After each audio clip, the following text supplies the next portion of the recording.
Marco Santelli stood in the marble-floored lobby of Meridian Industries, his worn leather briefcase clutched tightly in his sweating palm. At 28, he looked like any other ambitious professional seeking opportunity in the towering corporate headquarters. But, beneath his modest exterior burned an ambition that would reshape not just his life, but the entire landscape of international business. The receptionist barely glanced up as Marco approached her pristine desk. Her manicured nails clicked against the keyboard with practiced indifference. This was the moment he had prepared for during countless sleepless nights, studying every detail about Meridian's executive hierarchy, their competitors, and, most importantly, their weaknesses. "I'm here to see Mr. Richardson," Marco announced, his voice steady despite the adrenaline coursing through his veins. "Do you have an appointment?" the receptionist asked without lifting her eyes from the screen. Marco smiled, the same calculated expression he had practiced in his bathroom mirror for weeks. "Tell him Marco Santelli is here about the Blackstone acquisition." The words hit their target perfectly. The receptionist's fingers froze above the keyboard. Blackstone was Meridian's most coveted potential acquisition, a deal worth $300 million that had been stalled in negotiations for months. Marco knew this because he had spent the last 6 months working as a night janitor in this very building, quietly observing and listening. While emptying wastebaskets and mopping conference rooms, Marco had absorbed conversations, photographed discarded documents, and mapped the internal politics of Meridian Industries. He understood which executives held real power, who harbored grudges, and where the company's true vulnerabilities lay. Most importantly, he had discovered that Blackstone's CEO, Thomas Chen, was Richardson's former business school roommate who had harbored a personal grudge for over 15 years. The receptionist made the call. Within minutes, Marco found himself ascending to the 42nd floor in a glass elevator, watching the city shrink below him. This was his moment to implement everything he had learned from studying the greatest strategic minds in history. James Richardson was a man accustomed to control. His corner office commanded a panoramic view of the city, and his reputation for crushing competitors was legendary in business circles. When Marco entered, Richardson barely looked up from his mahogany desk. "You have exactly 2 minutes to explain how a nobody knows about Blackstone," Richardson said, his voice carrying the weight of absolute authority. Marco placed his briefcase on the chair and opened it with deliberate precision. Inside were photographs, financial documents, and a detailed analysis he had compiled. But, more than evidence, Marco carried something far more dangerous: understanding. "Mr. Richardson, I don't just know about Blackstone. I know why Thomas Chen refuses to sell to you, despite your superior offer." Marco's words cut through the room's tension like a blade. "And, more importantly, I know how to make him beg you to accept his company." For the first time, Richardson looked up. His steel-gray eyes studied Marco with the intensity of a predator evaluating prey. "Continue." Marco had spent months studying Richardson's psychology through observation and research. The CEO was brilliant but had one fatal flaw: his ego. Richardson needed to believe he was the smartest person in any room, which made him vulnerable to manipulation by someone who understood this weakness. "Thomas Chen doesn't just dislike you, sir. He fears you. But his fear isn't about business, it's personal. Your success reminds him daily of his own limitations." Marco pulled out a photograph showing Chen at a charity gala, his forced smile barely concealing his discomfort. "He's been struggling financially for 2 years, but his pride won't let him admit defeat to his former roommate who surpassed him." Richardson leaned forward slightly. Marco recognized this micro-expression from his countless hours of observation.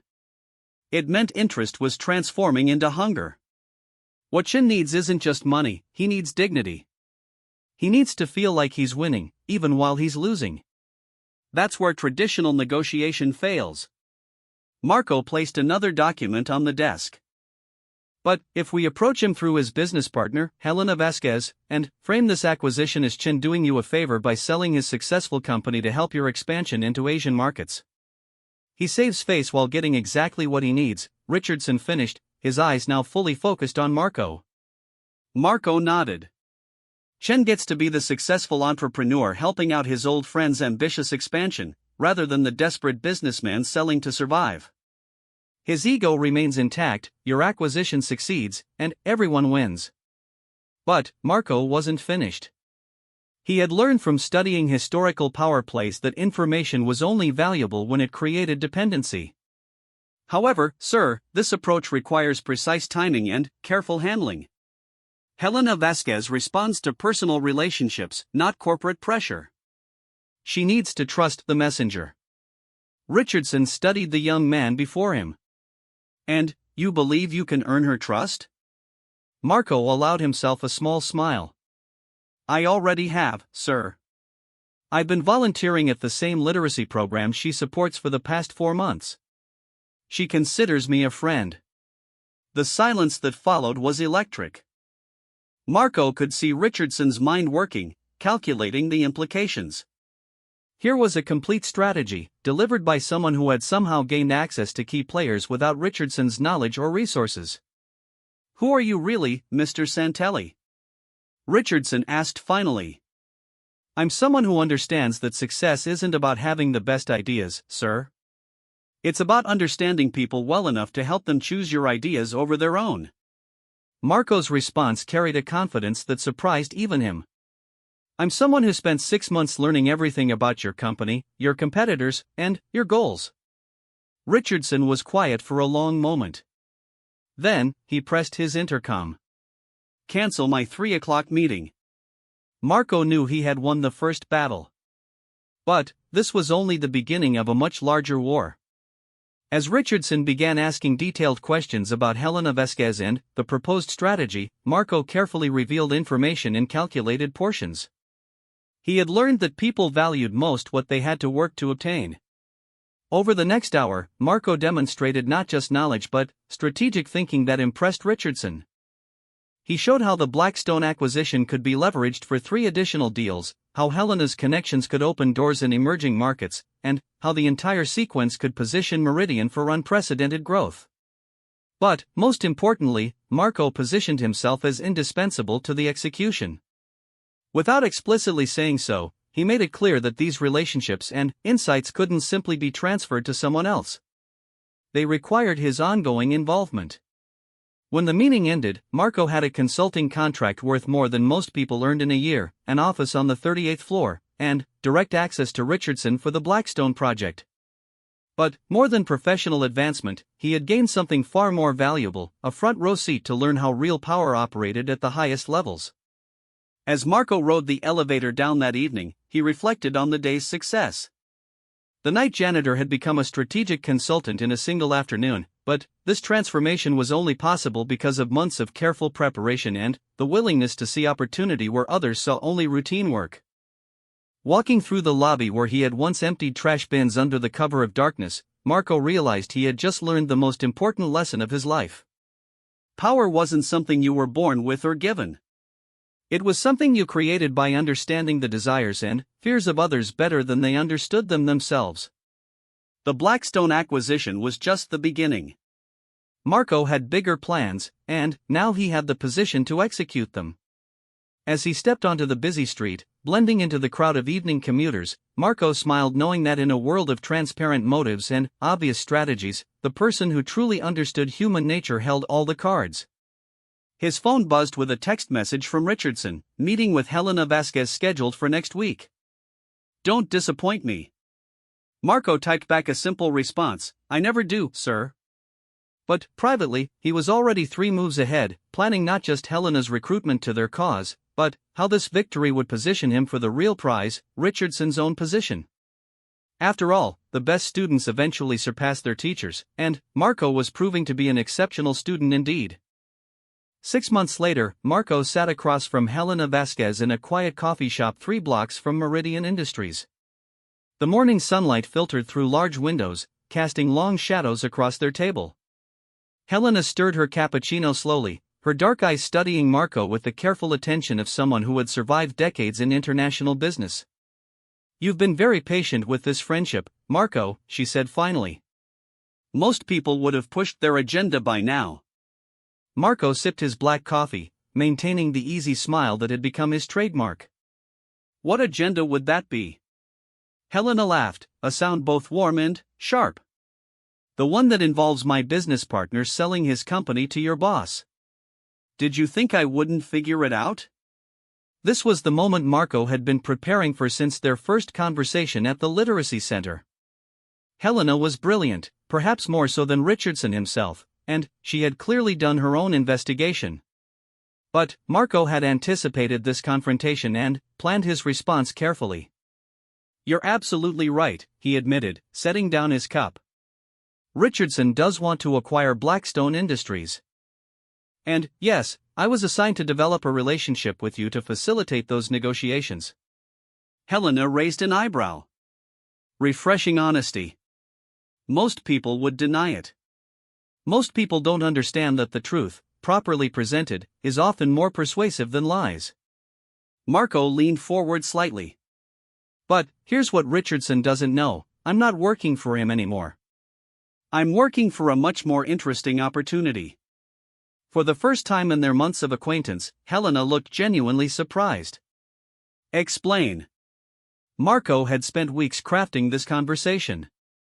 He knew Helena's history, a brilliant strategist who had been overlooked for promotions because of corporate politics, who had partnered with Thomas Chen not out of friendship but necessity. She was ambitious, frustrated, and looking for an opportunity to prove her worth on a larger stage. Richardson sees the Blackstone acquisition as adding a profitable subsidiary to Meridian's portfolio. Small thinking from someone who built his career on small thinking. Marco's voice carried just enough disdain to catch Helena's attention. You and I both know that Blackstone's real value isn't in what it produces, it's in Thomas's relationships throughout Southeast Asia. Helena nodded slowly. This was true, and it was the aspect of their business that most potential buyers failed to appreciate. But what Richardson doesn't realize is that those relationships belong to Thomas personally, not to Blackstone Industries. The moment Meridian acquires the company and Thomas steps away, those connections disappear. Marco paused, allowing his words to settle. Unless, of course, Thomas has a compelling reason to maintain those relationships even after the sale. And what reason would that be? Helena asked, though Marco could see she was already thinking ahead. A new venture. A consulting firm specializing in Asian market development. A partnership between three people who understand the region, the relationships, and the opportunities. Marco's eyes met hers directly. Thomas provides the connections, you provide the strategic intelligence, and I provide the client base. Helena was quiet for several minutes, processing the implications. Marco had just proposed something audacious, using Richardson's acquisition of Blackstone as the launching pad for a competing business that would essentially steal Meridian's expansion strategy. You're talking about betraying your employer, she said finally. I'm talking about recognizing that Richardson's vision is limited by his ego.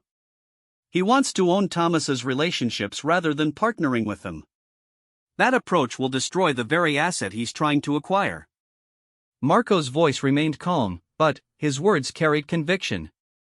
3 years from now, Richardson will be wondering why his Asian expansion failed while we'll be celebrating the success of our independent firm. The brilliance of Marco's proposal was its simplicity. Rather than stealing from Richardson directly, they would let him complete his acquisition while positioning themselves to capitalize on its inevitable weaknesses. Thomas would get his exit strategy and maintain his dignity, Helena would finally have the platform to showcase her strategic abilities, and Marco would establish himself as a power player in international business. But Helena was too experienced to accept such a proposal without understanding the risks. Richardson isn't stupid. He'll figure out what we're doing. Not if we do this correctly, Marco replied. The key is patience and positioning. We help Richardson succeed with the Blackstone acquisition exactly as promised. Thomas gets his money, Richardson gets his subsidiary, and everyone celebrates. Then, 6 months later, Thomas approaches us about doing some independent consulting work. Nothing that competes directly with Blackstone's remaining operations, just helping other companies navigate Asian markets. Helena's expression shifted as she began to see the elegant simplicity of the plan. And, by the time Richardson realizes what's happening, we have enough clients and relationships to be independent. Exactly. We use his success to create our own. Marco signaled for another coffee. But this only works if all three of us commit completely. Half measures will expose us before we're strong enough to survive. Richardson's response. Over the next hour, Helena asked detailed questions about Marco's vision. How would they structure the new company? What about legal exposure? How could they ensure Thomas's cooperation without alerting him to the full scope of their plans? Marco answered each question with the thoroughness of someone who had spent months thinking through every angle. He had learned from studying historical power transitions that successful coups required not just vision but meticulous planning. Every detail mattered, every contingency needed consideration. There's one thing I don't understand, Helena said as their conversation drew to a close. Why include me? You could approach Thomas directly, cut me out of this entirely. This question revealed Helena's fundamental misconception about power dynamics. She still thought in terms of individual achievement rather than strategic alliances. Marco had expected this and prepared his most important argument. Because you have something neither Thomas nor I possess, credibility with institutional investors. Thomas has relationships but no track record building companies from scratch. I have strategic thinking but no established reputation.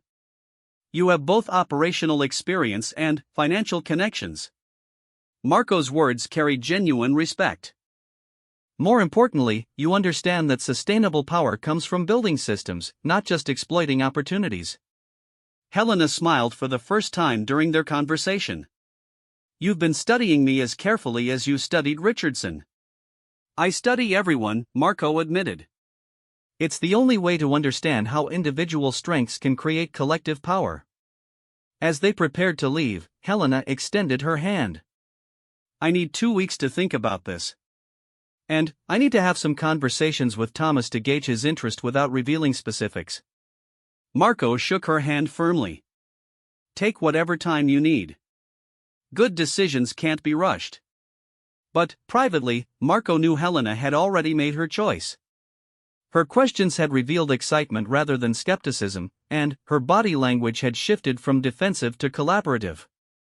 The 2-week delay was just her way of maintaining some sense of control over a process that was moving faster than she had anticipated.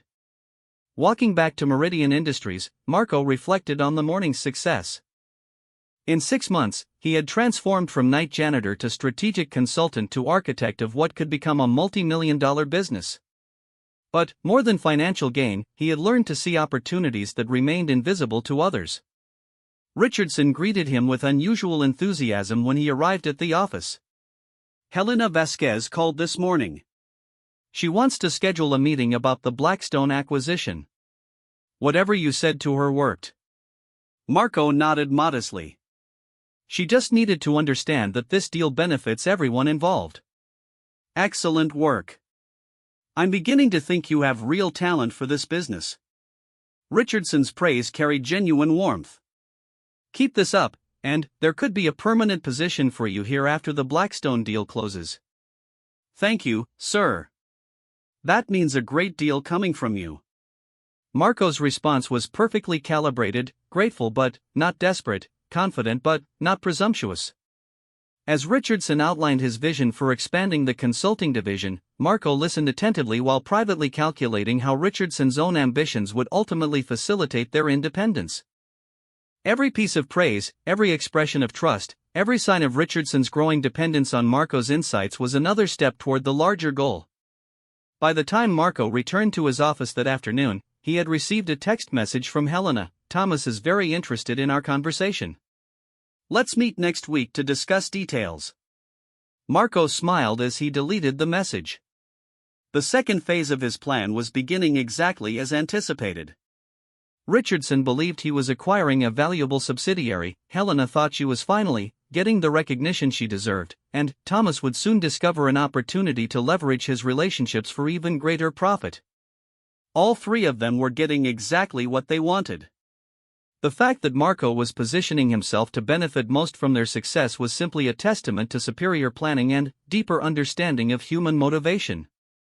As evening approached and the office began to empty, Marco remained at his desk, reviewing financial projections for the consulting firm that didn't yet exist. Tomorrow, he would help Richardson prepare for the meeting that would finalize the Blackstone acquisition. Next week, he would begin detailed planning for the venture that would make him independent of Richardson's goodwill. The young man who had once emptied trash bins in these same offices was now orchestrating deals worth hundreds of millions of dollars. But Marco understood that this transformation was only possible because he had learned to see beyond immediate circumstances to longer-term possibilities. Power, he had discovered, wasn't about commanding others. It was about understanding them so completely that they chose to help you achieve your goals while believing they were pursuing their own interests. The game was far from over, but Marco was winning every move. 18 months after the Blackstone acquisition, Marco stood in his own corner office overlooking downtown from the 28th floor of the Pinnacle Tower. The brass nameplate on his mahogany desk read Marco Santelli, Managing Partner, Meridian Strategic Consulting. Through the floor-to-ceiling windows, he could see the Meridian Industries building where his transformation had begun. The irony wasn't lost on him. Richardson had unknowingly funded the creation of his most formidable competitor by insisting that Marco establish the consulting division as a subsidiary of Meridian.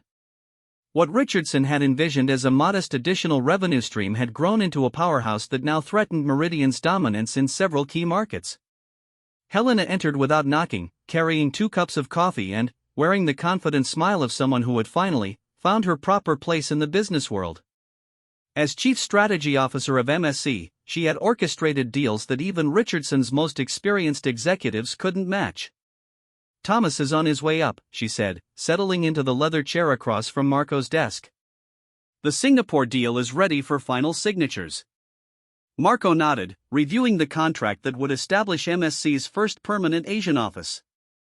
The Singapore venture represented everything Richardson had hoped to achieve through the Blackstone acquisition, except MSC was accomplishing it independently and far more efficiently. "Any word from Richardson about our expansion?" Marco asked. Helena's smile turned predatory. "He called this morning. Apparently, Meridian lost another potential client to us yesterday. He wanted to discuss coordination between our companies to avoid overlap. Translation: he's finally realized what we've built here." Marco set down the contract and leaned back in his chair. "What did you tell him?" "That you would be happy to meet with him next week to discuss collaboration opportunities." Helena's tone carried just enough amusement to reveal her satisfaction. "I thought you might enjoy that conversation." The phone buzzed, and Marco's assistant announced Thomas Chen's arrival. The man who entered was transformed from the desperate businessman Marco had first researched 2 years ago. Thomas now carried himself with the confidence of someone who had not only saved his company but leveraged that success into something far greater. "Gentlemen. Lady." Thomas's greeting carried warmth earned through months of successful partnership. "I bring good news from Kuala Lumpur. The Malaysian government has approved our infrastructure consulting contract." The Malaysian deal was worth $40 million over 3 years and represented MSC's entry into government consulting. It was also the type of contract that Meridian Industries had been pursuing unsuccessfully for over a decade. "Outstanding," Marco replied, standing to shake Thomas's hand. "Your relationships continue to open doors that we couldn't access any other way." Thomas took his customary seat at the small conference table Marco had positioned near the windows. "Speaking of relationships, I had an interesting conversation with my former business partner yesterday." Marco and Helena exchanged glances. Thomas still maintained cordial relations with several Blackstone executives, despite selling the company to Richardson. Apparently, Richardson has been asking detailed questions about our operations. He wanted to know how we're winning contracts that Meridian can't even get meetings for. Thomas's expression grew more serious. "I think he's beginning to understand that he didn't acquire what he thought he was buying." This was the moment Marco had been anticipating since their venture began. Richardson was brilliant enough to eventually recognize that MSC's success wasn't coincidental. The question was whether he would respond with aggression or attempt negotiation. "What's your assessment?" Marco asked. Thomas considered the question carefully. Richardson's pride won't let him admit that he was outmaneuvered by his former consultant. But His business instincts are telling him that competition with us is costly and unnecessary. Helena leaned forward. Which means he'll try to buy us. Or destroy us, Marco added quietly. The three partners sat in contemplative silence. They had built something remarkable, but they had also challenged a man who was accustomed to winning every significant battle. Richardson controlled vast resources and had decades of experience crushing competitors. However, Marco had spent those 18 months studying Richardson's methods and preparing for exactly this confrontation. MSC wasn't just successful, it was strategically positioned to survive Richardson's most likely attacks. Let's assume Richardson attempts acquisition first, Marco said. He'll offer us partnership terms that sound generous but actually limit our independence. When we decline, he'll try to steal our clients by undercutting our prices. Thomas nodded. And, when that fails, he'll attempt to hire away our key employees or spread negative information about our capabilities. All of which we've prepared for, Helena added with satisfaction. Marco had indeed spent months insulating MSC from these predictable strategies. Their client contracts included exclusivity clauses that prevented easy switching. Their employees had equity stakes that made them partners rather than mercenaries.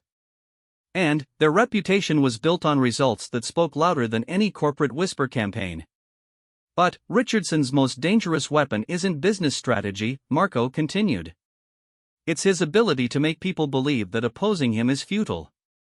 He'll try to convince us that accommodation is preferable to confrontation. The buzzing intercom interrupted their conversation. Marco's assistant announced that James Richardson was in the lobby, requesting an impromptu meeting. Marco smiled. Speak of the devil. He's 2 days earlier than Helena predicted. Thomas raised an eyebrow. Are you ready for this? I've been ready for 2 years, Marco replied, straightening his tie. Helena, I want you and Thomas in the conference room with the door open. I want Richardson to see that this meeting has witnesses. 5 minutes later, Richardson entered Marco's office with the commanding presence that had intimidated countless business rivals. But Marco noticed something different in his former mentor's demeanor, a subtle tension that suggested uncertainty rather than confidence. Impressive setup you have here, Richardson said, glancing around the office that rivaled his own in elegance. I hear congratulations are in order for your Malaysian contract. Thank you, sir. I hope Meridian's projects are proceeding equally well. Marco's tone was respectful but not deferential. The balance was crucial. Too much deference would signal weakness, while too little would provoke unnecessary hostility. Richardson settled into the chair Helena had vacated, his eyes fixed on Marco with the intensity of a chessmaster studying his opponent's position. Let's dispense with pleasantries, shall we? We both know why I'm here. Marco waited silently. One of the most important lessons he had learned was that powerful people often revealed more when forced to fill conversational silence. Your company has become quite successful. Perhaps more successful than either of us anticipated when we established the consulting division. Richardson's words were measured, but Marco detected a note of grudging respect. I'm here to discuss consolidation. What did you have in mind? Marco asked. Full integration back into Meridian Industries. You would become Senior Vice President of International Development, with full autonomy over Asian operations. Helena would head our strategic planning division. Thomas would serve as senior consultant with guaranteed contracts worth more than his current MSc income. The offer was generous, far more generous than Marco had expected. It would provide financial security, prestigious titles, and the resources of a major corporation. For most people, it would represent the ultimate professional achievement.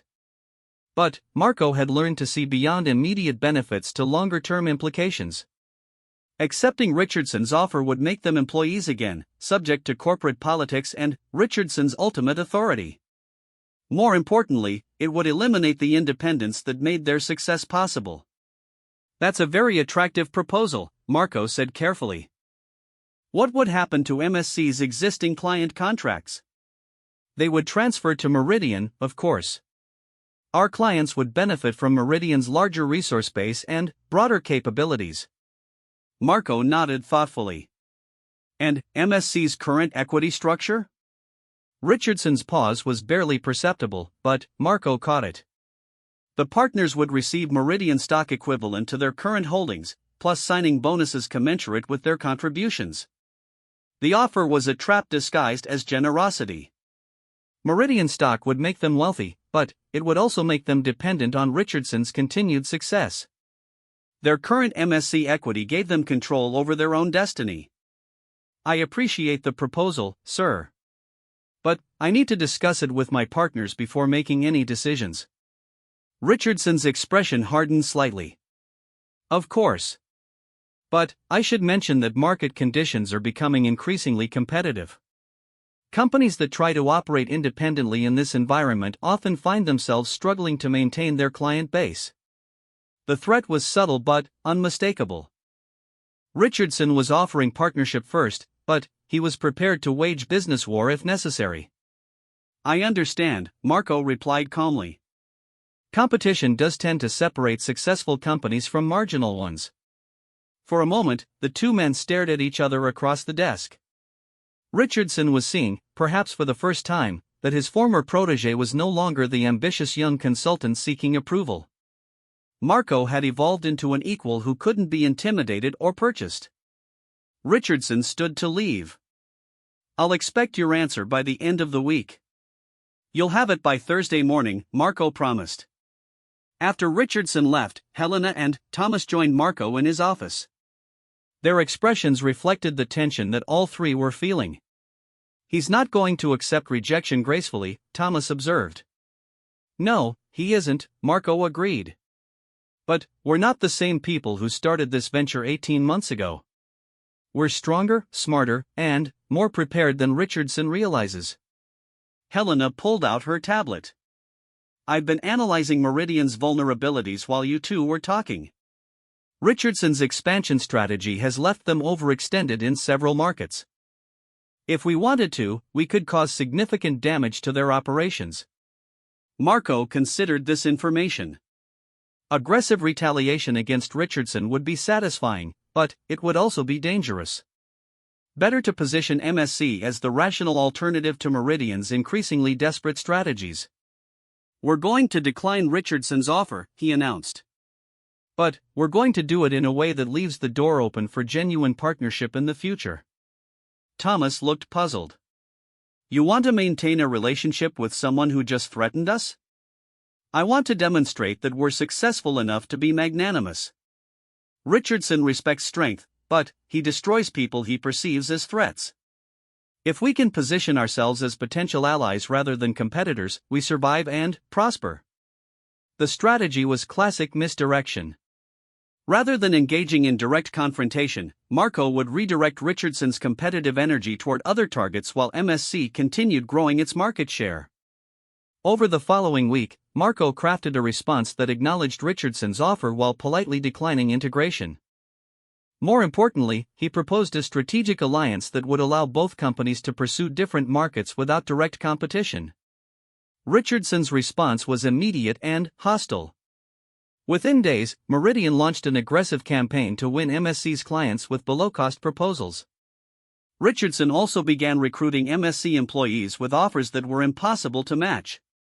But Marco had anticipated these moves and prepared accordingly. MSC's client relationships were protected by contract terms that made switching expensive and complicated. Their key employees were equity partners who understood that their long-term wealth depended on MSC's continued independence. Most importantly, Marco had spent months building relationships with Richardson's own clients, positioning MSC as the innovative alternative to Meridian's traditional approach. When Richardson's aggressive tactics became public knowledge, several major clients began questioning whether they wanted to work with a company that treated partners as adversaries. 6 months later, Marco stood in the same office, looking out at a city where MSC now commanded respect as one of the premier consulting firms in international business. Richardson's attacks had failed, not because MSC was stronger than Meridian, but because Marco had learned to turn Richardson's own aggressive instincts against him. The former night janitor had become a power player by understanding that true strength came not from dominance, but from creating situations where everyone could win, except those who insisted on making others lose. Richardson had taught Marco about power, but he had failed to understand that his student had surpassed the teacher by learning the most important lesson of all: the greatest victories come not from defeating your enemies, but from making them irrelevant. As Marco prepared for an evening meeting with potential investors who would fund MSC's expansion into European markets, he reflected on the journey that had brought him to this moment. Every setback had become a learning opportunity, every challenge had revealed new possibilities, and every opponent had ultimately contributed to his success. The man who had once cleaned Richardson's office now commanded resources that rivaled Richardson's own. But, more than wealth or status, Marco had achieved something far more valuable: the knowledge that with sufficient understanding of human nature and careful strategic thinking, any person could reshape their world according to their vision. The game that had begun with a simple conversation about a business acquisition had evolved into something far more significant. Marco had learned to bend the world to his will, not through force or manipulation, but through the patient application of strategic thinking and the profound understanding that real power came from helping others achieve their goals while advancing your own. Standing in his office as the sun set over the city, Marco smiled with the satisfaction of someone who had not just succeeded, but who had mastered the principles that would ensure continued success regardless of what challenges the future might bring.